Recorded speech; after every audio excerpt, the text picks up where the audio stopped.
Welcome to Unjustified, where we always cover the truth, the facts, the good, the bad, the ugly, on an unbiased and sometimes very unpopular opinion. We was talking about, in the video I made prior to this one, we were discussing different cases that we were wanting to start getting into. And the one that seemed to strike the very most attention is Darlie Routier. Darlie Routier was actually mentioned to us, as I said before, from one of our super fans, and I hadn't thought about her case in a while. And then after I mentioned her in the video before, I had some people come back and tell me some of the things I said in there wasn't correct, and this, that, and you know, like I say, I don't know. I have not dug into Darlie's case, but I'm about to, and so are you guys. We're going to do it together. I don't know. I did read an article, that I seen online about it. But I'm going to tell you, in 1996, when this happened, just like I said before, I thought she was completely guilty. The way the media put it out and the whole silly string thing, yeah, she's guilty. She needs to fry. That was my absolute mindset. Never thought another thing about her until she was mentioned to me recently. So I started looking, and then I started thinking, well, things may not always be as they seem. We now know media does not portray so much, and they're very biased. Just to be honest, they are very biased. By the time Darlie's case actually went to trial, she was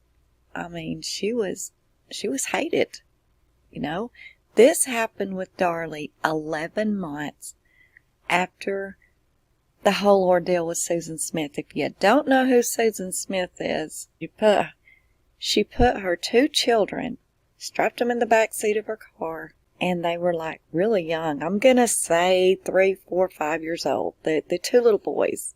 And she straps them in the back seat of her car, and then lets the car go into the lake. The babies drown, and then she's on TV and begging, bring my babies back. But anyway, she finally confessed that she done it herself. She did it. For the same reason Diane Downs did it, shot her children. For a man that didn't want kids. But anyway, then here we come with Darlie. Less than a year after all this with Susan Smith. So it was in the media. Dallas, Texas has another Susan Smith.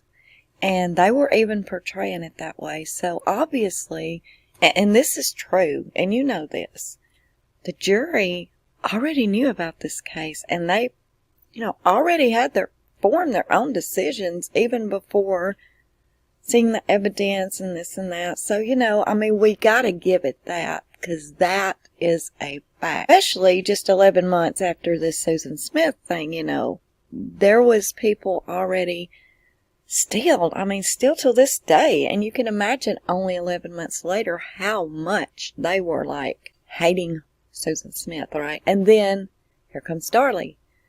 And you're talking about somebody around the same age and blah, blah, blah, and 2 little boys. And so, yeah, it was just all fresh. It was in the face again, so you gotta give it that. You gotta give it what it is. And it's hard to say that all that did not play a role in the jury's mind, right?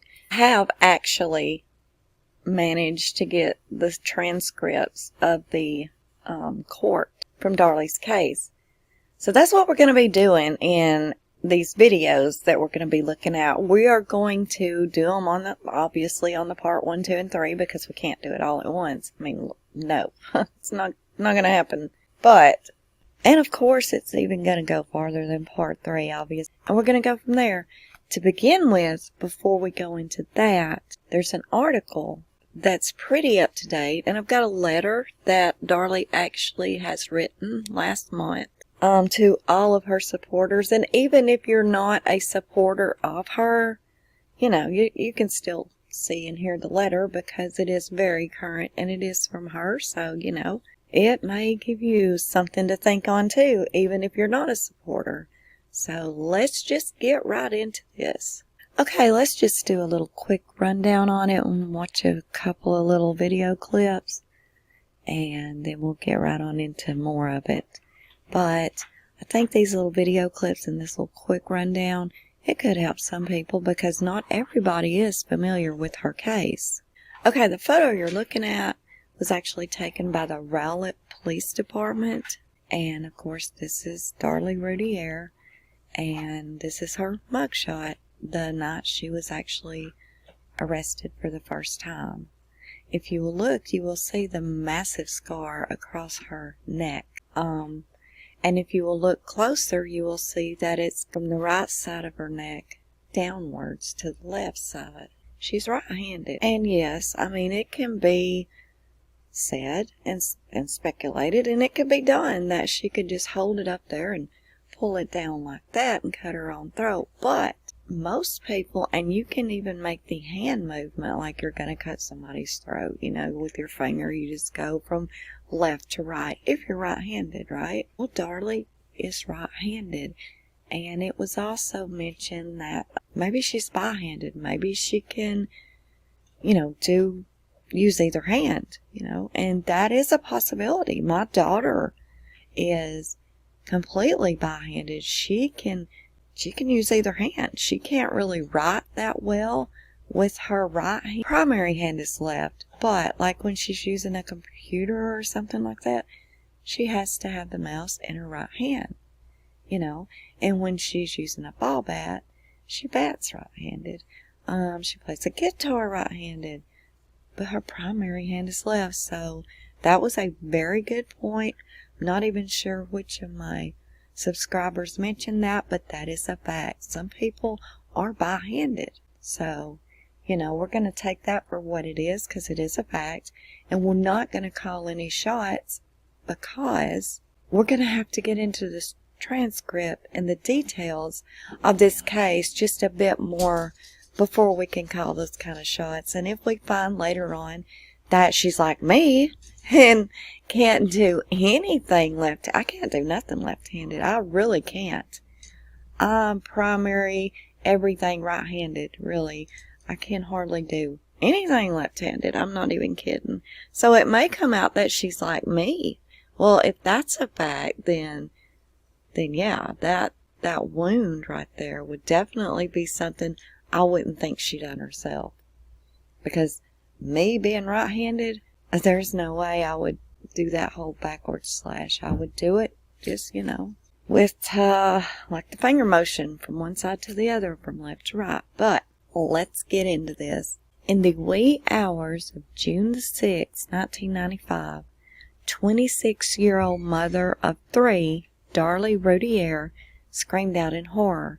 2 of her 3 sons, Damon age 5 and Devin age 6, had been stabbed to death. Routier, too, had been knifed in the neck struggle, she said, with a home invader who subsequently fled into the night. 8 days after the murders, though, a video emerged of Routier breaking out a can of silly string.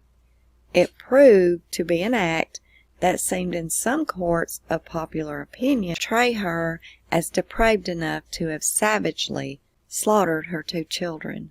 The silly string incident occurred on what would have been Devin's 7th birthday. The video shows Routier and other family members visiting the dead boys' graves, which are covered with balloons, and essentially they were having a party. In addition, Routier is clearly seen on the tape laughing, joking, chewing gum, all of which leads up to her happily spraying silly string all over her son's final resting places. Local news stations aired that home video footage non-stop. Later, during Routier's trial, the jury watched it in court no less than 7 times. I believe it was actually said it was played to them 8 times during the trial. Now let's take a quick look, if some of you may not have saw this, and let's take a quick look at a clip that they're talking about. But Charlie says the jurors kept playing this tape and challenging his notion that an innocent woman could act this way. She wasn't grieving, spraying the city string and gnawing on that chewing gum. What the jury didn't see was this surveillance video of Darlie. Police had secretly taped the gravesite for hours that day. There was weeping, praying, preaching. Father, may this day of birthday be a day of rejoicing. There was Darlie's sister. The silly string was her idea. The dead boys had loved it. I got you some snaps with some silly string, okay? But this video was not okay. There were questions about its legality. And when the trial judge raised them, there was a heated argument in the courtroom. The two police officers pled the Fifth Amendment. Stephen Cooper is one of Darlie's new attorneys. Wait a minute, you're saying that the police officers... Lead investigator in this case pled the Fifth Amendment and refused... About the videotape that the police department had made? Correct. Why did he do that? He was persuaded that he was exposed to criminal prosecution for his acts. And the video was never entered into evidence. The police were not charged. So the sad Darlie was never seen by the jury, and the bad Darlie got big play. He wanted to be 7. I did the only thing I knew to do to honor him and give him those wishes because he wasn't here anymore. But how do you know what you're going to do when you lose 2 children? How do you know how you're going to act? And who's to say there's a rule book to grieving? Who's to say if you don't follow these guidelines, that makes you a bad parent or that makes you a murderer? Initially, police bought Routier's story about an outsider attacking her family while her husband Darren and 7-month-old Drake, the couple's third and only surviving child, was sleeping upstairs. On June the 18th, 4 days after the silly string video scandalized seemingly everyone who saw it, officers arrested Darlie and charged her with the murders of Damon and Devin. The authorities cited no witnesses, no motive, no confession, and, early on, no real evidence. What everyone involved did keep citing, though, was that silly string. One of the main ones that was blasting the video was the Dallas County Assistant District Attorney Greg Davis, and he later said, quote, "Here's a mother who has supposedly been a victim of a violent crime. She has just lost 2 children, and yet she's out literally dancing on their graves," unquote. An 8-month trial followed. Prosecutors portrayed Routier as a pampered woman who killed her kids over fears that they would be too much of a financial burden. And in addition, the state presented a letter from Routier addressed to her 3 sons in which she asked them to forgive me for what I am about to do. Routier said she wrote that while she was contemplating suicide of herself. Ultimately, the prosecution proposed that after stabbing her boys, Darlie staged the break-in scene by cutting open a garage window screen, planting a dirty sock in an alley, and slashing her own throat. Defense lawyers countered that any such theory was preposterous, noting that Darlie would have trailed blood all over had she attempted this fakery. They also kept pointing out her lack of motive. The accused mother did not help her case, though, by taking the stand where, under cross-examination, she weathered and ended up claiming she did have amnesia. And of course, as noted, the silly string video got played over and over again. It all resulted in the jury proclaiming Routier guilty and sentencing her to death by lethal injection. Afterward, Darlie Key, whom is Routier's mother, said, quote, "They ended up deliberating on the silly string. The silly string is not a lethal weapon, unquote. Darlie has now been incarcerated for more than 20 years, 23 years to be exact. She has never once stopped proclaiming her innocence. Over the past 2 decades, Routier's attorneys have filed multiple appeals and won some rulings regarding DNA evidence. A growing movement to get a new trial continues to gain ground.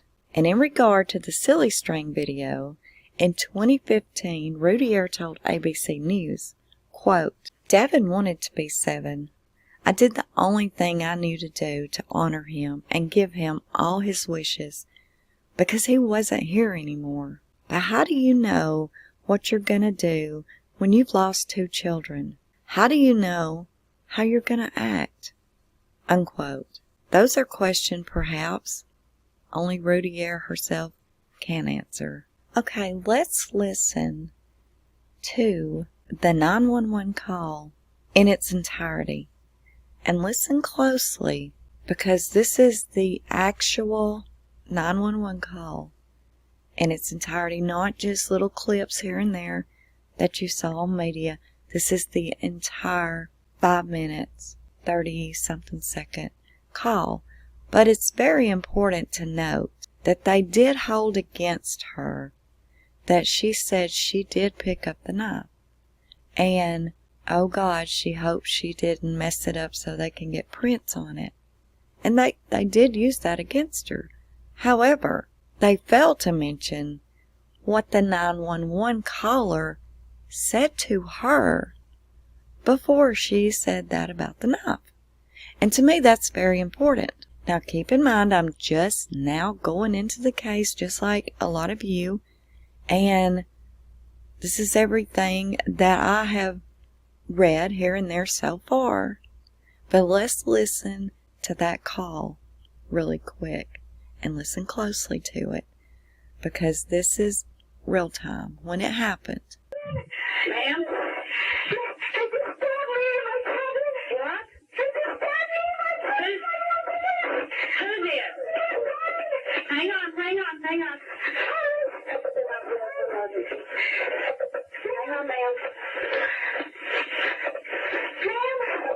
Medical emergency, 681 Eagle Drive. Ma'am, I'm trying to get an ambulance to you. Hang on a minute. My baby forgot. What's going on, ma'am?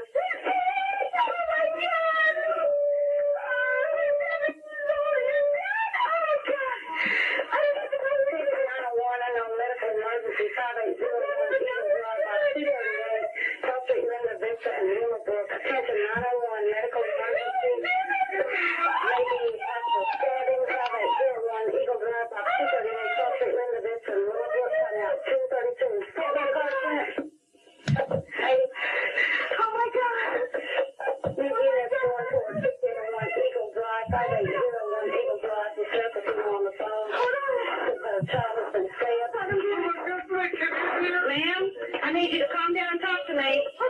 What? 51 Eagle?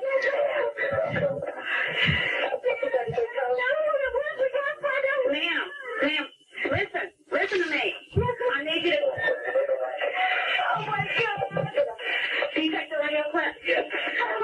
Ma'am, I need you to talk to me.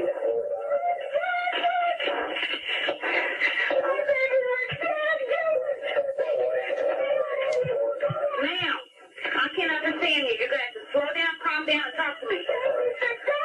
What is going on?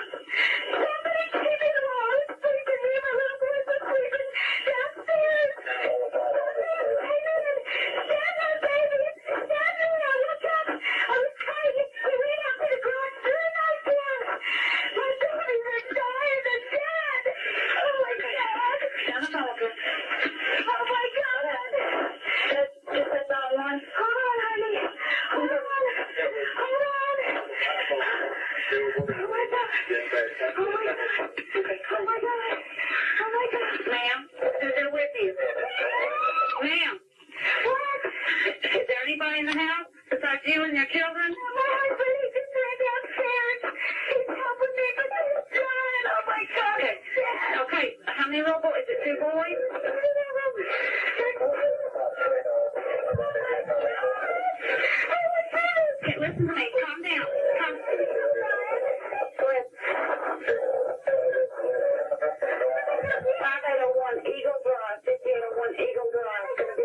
When are they going to be here? Ma'am, they're on their way.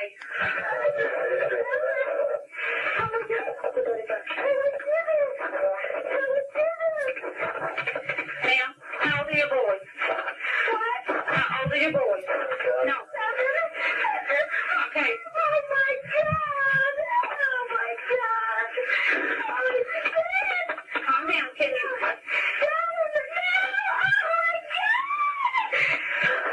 Your name, Darlie? Your husband's name, Darren? Yes, please. God, they're taking forever. There's nobody in your head. You don't know who this is?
Okay, let's listen now, or watch, the very first interview that she ever did after she was sentenced to life in prison, or lethal injection, death row. This will be the very first interview she done with any sort of media or anyone after that sentencing. So let's watch that clip for just a minute and kind of get a mind's eye of how she is taking it 3 weeks after she was sentenced to death by lethal injection. 27-year-old Darlie Routier was convicted of murdering her 5-year-old son Damon and was sentenced to death by lethal injection.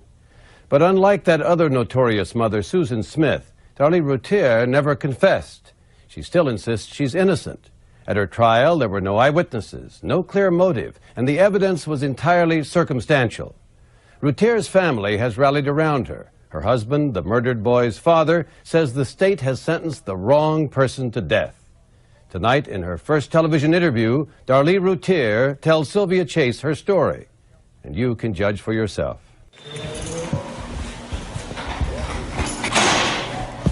Aside from a traffic ticket, Darlie Routier had never had a brush with the law. Now, she could be the first woman in more than 100 years put to death by the state of Texas. Are you prepared to die? I don't know if anybody's really prepared to die, but I feel like I know where I'm going and that I have Devin and Damon waiting there for me. Devin, 6, and Damon, 5, Darlie's sons. Last June, they were brutally murdered. How can anybody kill those babies? I don't understand it. Devin was laying face up on the carpet with his eyes open, and the last thing that young boy saw in his lifetime was his killer, his mother, coming down at him with a knife. I did not murder my children. I love them. So it doesn't bother you that you have no eyewitness, no motive, no sense, and no confession? She did every self. She's put herself on death row because of what she did to those two children. What happened in small-town Rowlett, Texas was unthinkable. Yet it began as just an ordinary night for Darlie Routier. Her husband and 7-month-old were asleep upstairs, and Darlie says she and her sons Damon and Devin had fallen asleep downstairs in front of the TV in the family room. Then, at 2:31 a.m., Darlie phoned 911. 911, what is your emergency? They just stabbed me in my cabin. What? They just stabbed me in my cabin. Who did? The very first thing I hear is a glass break. Darlie's husband, Darren, sleeping upstairs. And then I hear a scream of Darlie screaming as loud as she can. It came from the family room downstairs, where, remember, Darlie and the boys had fallen asleep watching TV. I'm coming downstairs, running straight over to Devin. And when I get to Devin, there's these big gashes, and there's blood all over. And the very first thing I do is I go down on the top of him, and I'm patting him on the face, and I'm, Devin, Devin, Devin. Devin was dead, stabbed twice in the chest with such force the knife went through to the carpet. Damon was stabbed too, 4 times in the back. He was clinging to life. And Darlie's throat had been slashed, nearly fatally. Yet she was frantically calling for help. First thing I saw was blood on the floor in the entranceway to the house. Officer David Waddell arrived within minutes. And I could see Darlie Routier talking on the telephone. She was yelling, talking to the dispatcher, telling her that her kids were dying, that they had been stabbed. She's saying this man went out, and he came in, and he killed the babies, and... I mean, we're just freaking. By the time paramedic Jack Colby got there, I walked over to Damon and bent down and examined the child. And that's when he gasped. It was the last time that he would breathe on his own. Looked into his face, and his eyes were still open. I could still see that there was some life in those eyes. And I remember thinking that, this kid's a fighter and he wants to live. Damon died before he reached the hospital.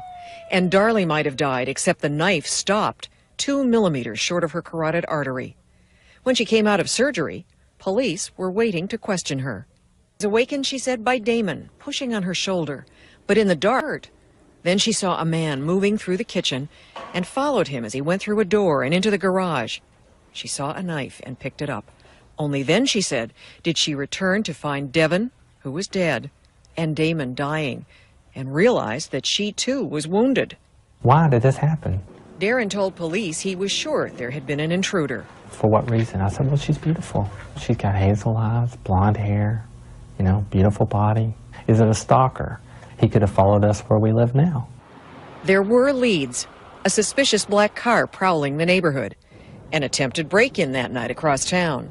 But even as police assured Darren and Darlie they were on the verge of a breakthrough, authorities had already focused on the couple as prime suspects. It began with the murder weapon, a knife from the kitchen counter.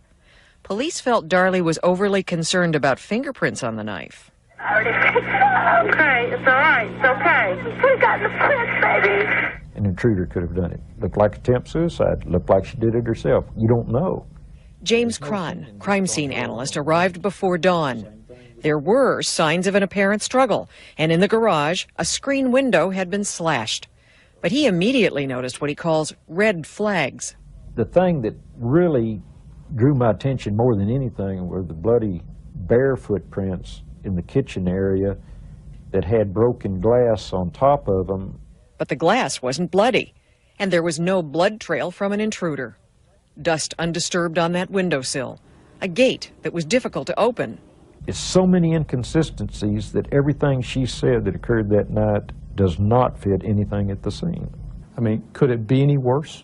Greg Davis, assistant district attorney for Dallas. The evidence pointed one direction only, Darlie Routier. Released after 2 days in the hospital, Darlie talked freely to police, not realizing that she was now the prime suspect.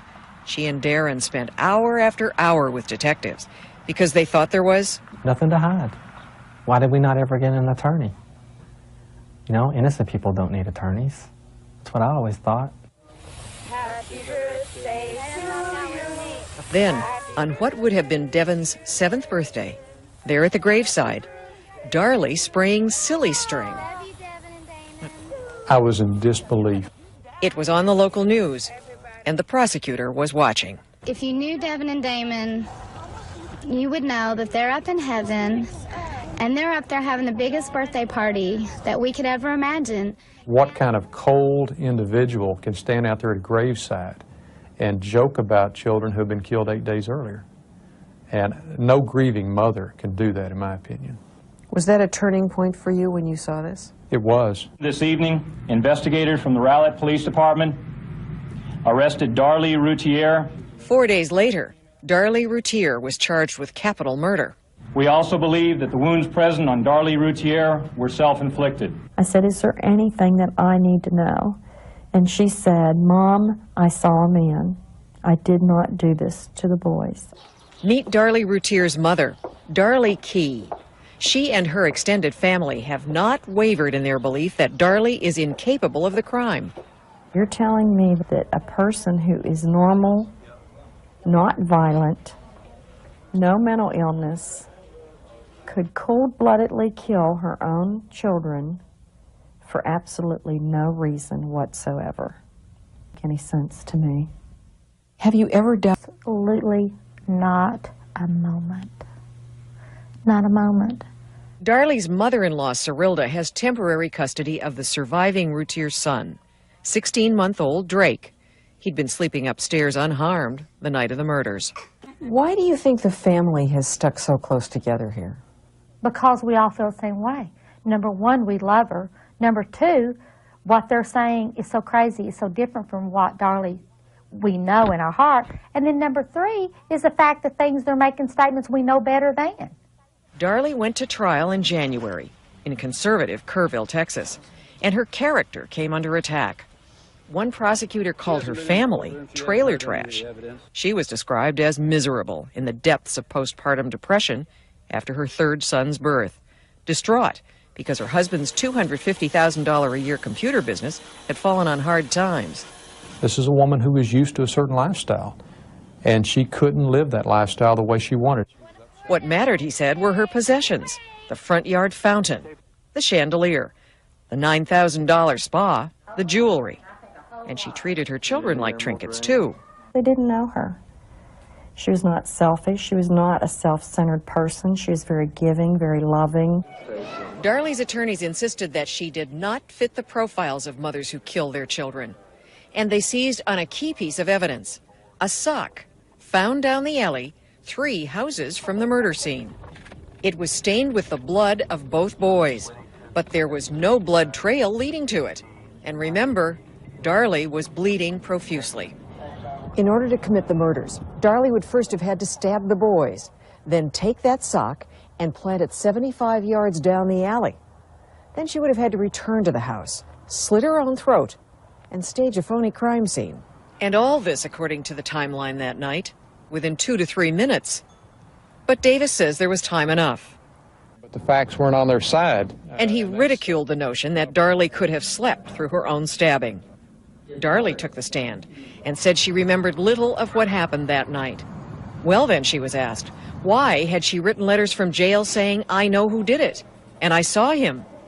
Caught off guard, Darlie dissolved in tears.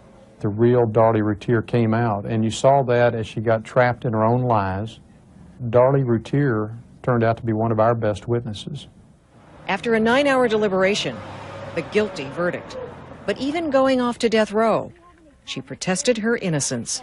I didn't murder my children. We continue now with the story of Darlie Routier, the young mother convicted of killing her own flesh and blood.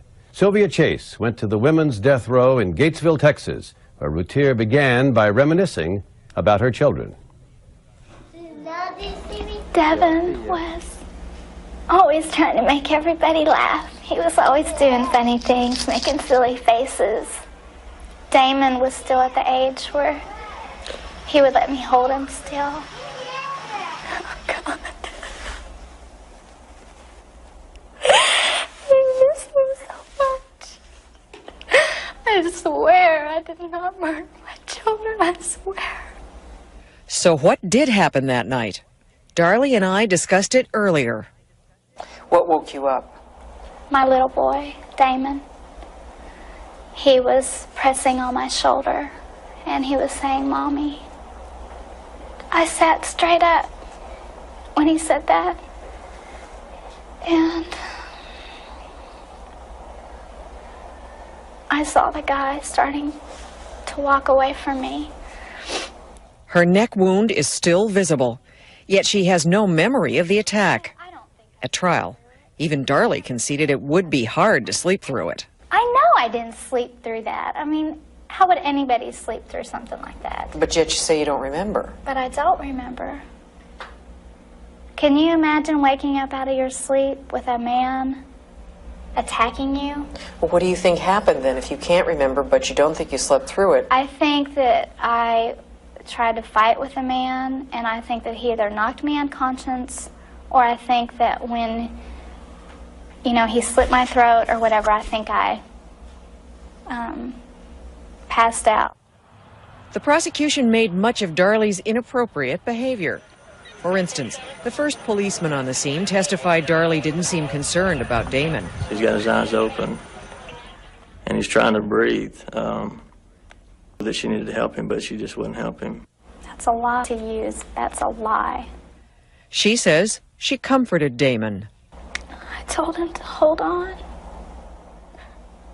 I told him to be strong. And he said, "Okay, Mommy." He shook his head. That was the last words I ever heard him say. The prosecutor says, here is a woman who was depressed, gained weight, postpartum depression, behind in the mortgage, financially strapped. I was a normal person just like anybody else. A normal mother that has normal, you know, just normal like everybody else, doesn't go to sleep, and all of a sudden just snap and become a psychotic maniac killer. She's as cold-blooded as any person I have ever talked to, and I've spoke to a lot of cold-blooded people.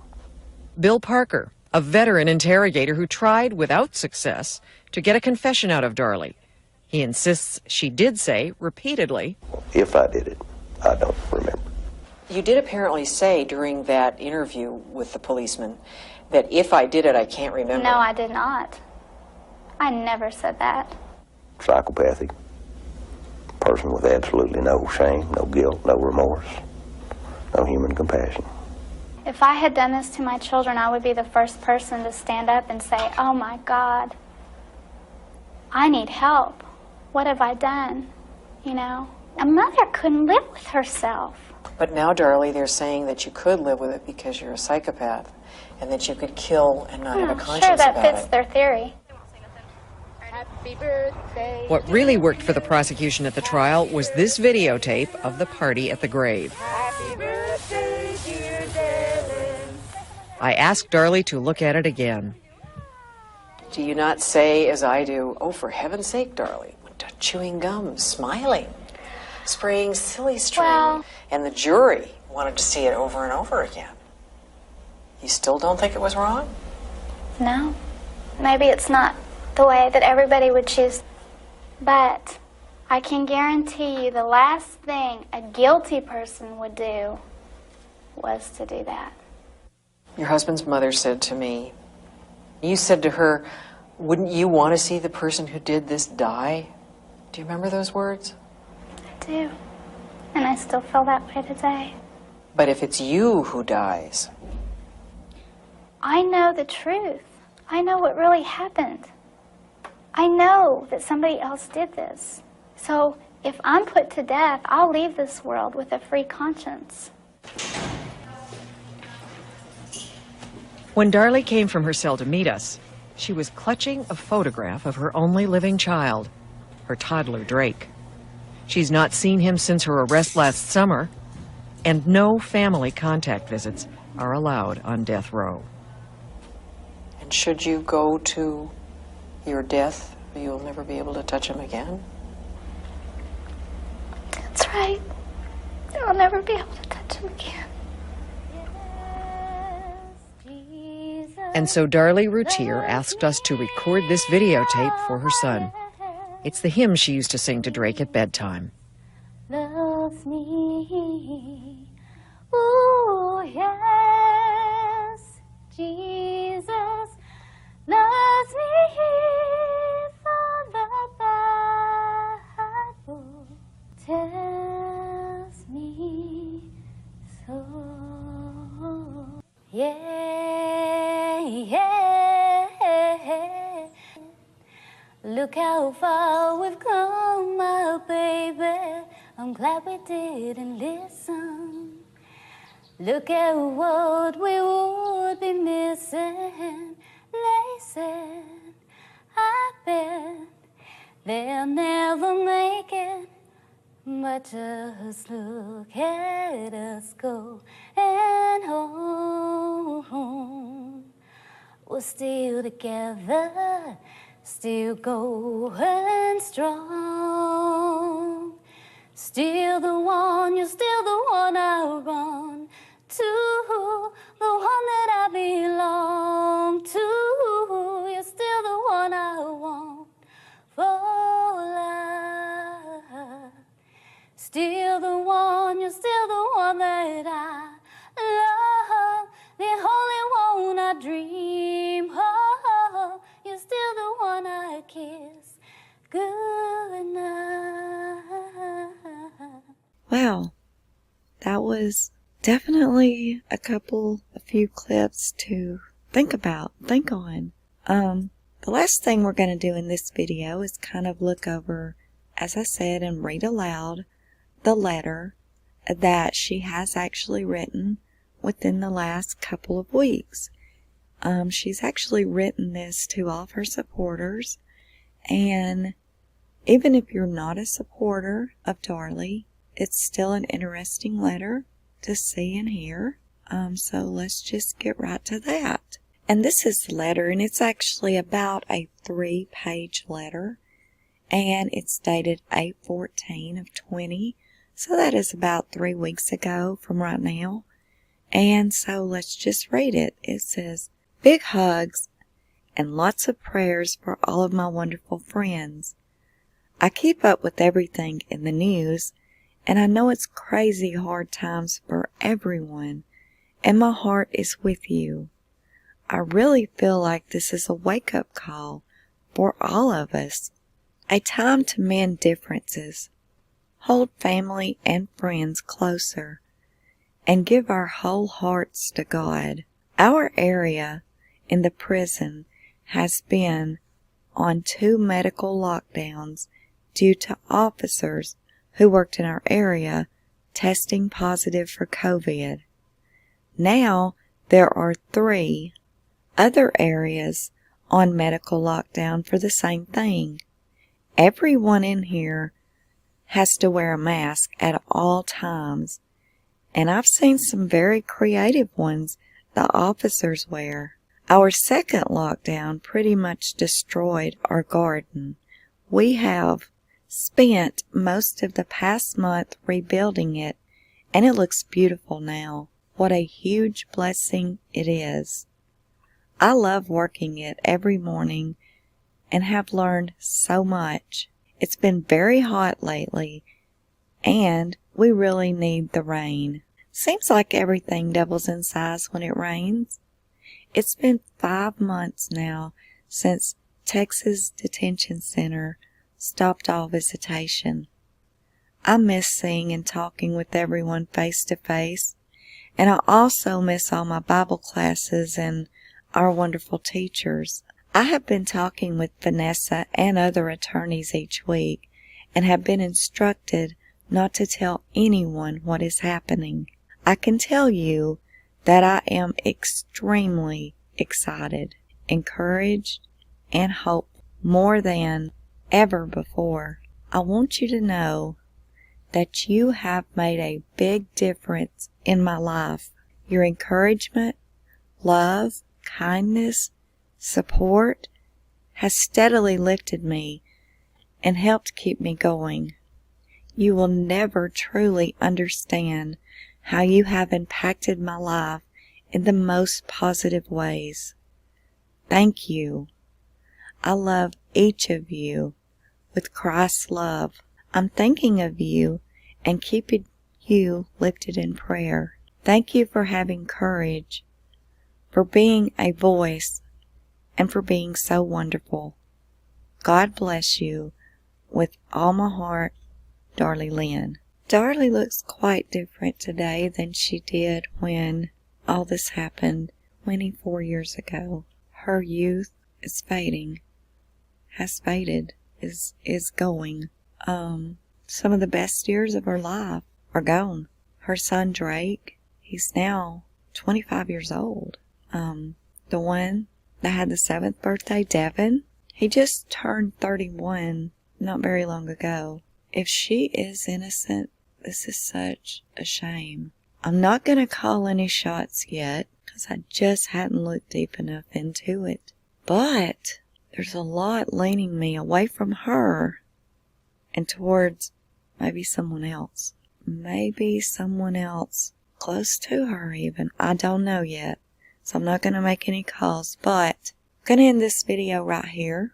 And when we come back with the next one with Darlie, then is when we will start looking into the discoveries, the trial discoveries. We're going to start digging into every little thing and see if maybe we can make a difference. If any of you are interested in reaching out to Darlie, well, I plan for us to do just that. I'm going to write her and I'm going to tell her who we are.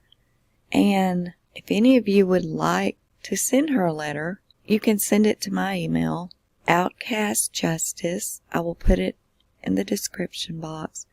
OUTCAST justice@gmail. I will print it and I will send it to her when I send her my letter that I'm going to be sending out here within the next couple of days. I plan to also reach out to her family and maybe her mother and see if she wants to come on maybe a live or a panel or something and talk with us. I'm going to give Darlie my phone number and she is more than welcome to call me collect, in which case if she does, of course I'll record it for you guys and I will let her know I'm doing that. And if you have any questions or want to say anything special to her, let me know and I will do that if she calls me. I'm starting to feel like this is a unjustified case on every level, and I'm starting to feel like this lady is living on borrowed time and waiting a date on her life. And if she gets that date before she can prove or get that DNA analyzed, and it still hasn't been, it's been waiting since 2018 when they told her they would analyze. It will not happen yet. If she were to get that date before that happens, or before she can prove her innocence, if she is innocent, then she's going to die by lethal injection. It's a bad case. It's a sad case. It's terrible all the way around, especially for the ones that believe that maybe she is innocent. Maybe she was a victim too. I'm not going to call no shots yet, but I'm leaning towards she's innocent. And I know there's some out there that absolutely does not think she is, and that's okay. That is fine. If you want to tell me in the comments why you think she's innocent or guilty, please do. Just don't, remember, no attacking, belittling anybody on their own opinion, because we've all got one. And I like to hear everyone's. And I also like to know why you have that opinion. If you think she's guilty, why? And I'll read it. Can't always promise I can reply because I have a lot going on, but I do read them and I do try to reply as much as possible. Alright everyone, I hope you learned something from this video, even though it was kind of like a rundown about Darlie and the situation and the trial and, her pictures current, just some little different tidbits about her and the case that you may not have been aware of. So I hope you learned something from it. And in our next episode with Darlie, we're going to be digging into those discoveries. There's going to be hopefully answers in there that can give us all a more thorough opinion on this case. Okay, guys, I hope you all have a great night, great evening, great day, wherever you may be. This is Unjustified.